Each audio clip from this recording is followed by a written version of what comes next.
Hello mga kakumpuni, meron tayong tanggap, iPhone 11 po ito. Ayan po, hindi po gumagana yung bandang ilalim. Sa kayo galing, sir? Pasig po. Ayun po, Pasig pa si sir ha. Sa TikTok po ba kayo o sa Facebook, sir? Ayun, sa Facebook, nakita ulit tayo sa Facebook. Kaya ito po, gagawin na natin ngayon ha. Yan. Pati ba yung likod din nito, sir? Okay. Pre, may alam ka bang pagawa ng cellphone? Oo pre, sa Shino Marian's Repair Shop sa Gagalangin Tondo. Magaling dun. May mga gusto pa bang ipagawa? Cellphone mo na.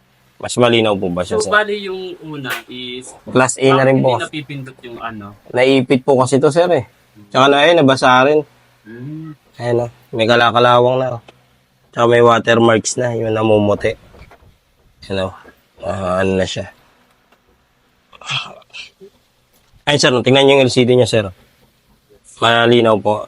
Madalas siya nagkakataloy niya po, katulad ng sinabi ko kanina. Yung front cam, mas malinaw po. Nagagamit niyo po ba to? Mas malinaw na sir. Luma o kaya sira. Halika na't dalhin mo na agad sa amin. Tsak mabubuo yan at yung Ayun po, natapos na natin yung LCD ni sir. Ito po, ibibigay na natin sa kanya.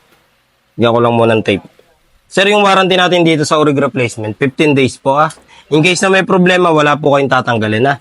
Ibalik niyo lang po sa akin. Basta't wala pong basag o kaya hindi na basa, papalitan ko po ng bago.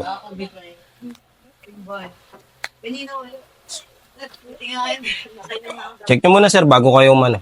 Para makita nyo. Wait lang. Okay na. Okay na sir. Pa-fill up na lang sir para sa pre-raffle natin. Mamaya na ito bubulahin. Oo. Ayan, yan na. Dito na lang sir. Ayun po, sa mga customer ko po na magpapagawa, PM nyo lang po ako sa Ian Andrew de la Cruz, yung may blue check po.